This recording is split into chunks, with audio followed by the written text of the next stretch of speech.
गांव से थोड़ी दूर एक पुरानी हवेली थी जिसे लोग बरसों से छोड़ चुके थे। उसकी ऊंची दीवारों पर काई जमी थी और बड़े बड़े दरवाजे हमेशा बंद रहते थे। Ajay, you कहा must जाता listen. था कि रात को The हवेली के consequences भीतर are दिए grave. अपने आप जल उठते हैं और किसी के रोने की आवाज आती है। इसी डर से कोई वहां नहीं जाता था। एक दिन अजय नाम का युवक गांव आया। उसे पुरानी जगहों के रहस्य जानने का शौक था।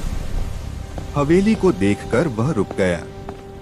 गांव वालों ने उसे मना किया, लेकिन अजय ने हवेली में रात बिताने का निश्चय कर लिया। जैसे ही रात हुई, हवेली के भीतर अजीब सन्नाटा छा गया। अचानक गलियारों में किसी के चलने की आवाज आई। दीवारों पर टंगी तस्वीरें हिलने लगीं। अजय का दिल तेजी से धड़कने लगा, लेकिन उसने हिम्मत नहीं हारी। तभी ऊपर की मंजिल से किसी स्त्री के रोने की आवाज आई। आवाज का पीछा करते हुए अजय एक कमरे तक पहुंचा, जहां एक पुराना संदूक रखा था। जैसे ही उसने संदूक खोला, कमरे में तेज हवा चलने लगी।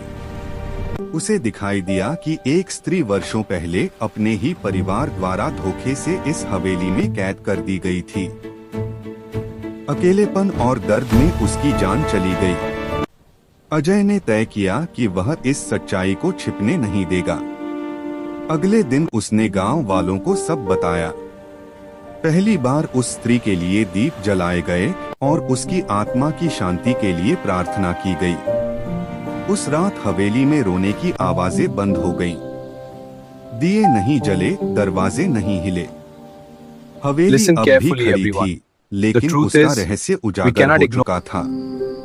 कहते हैं, सच सामने आते ही पुरानी हवेली ने भी चैन की सांस ली।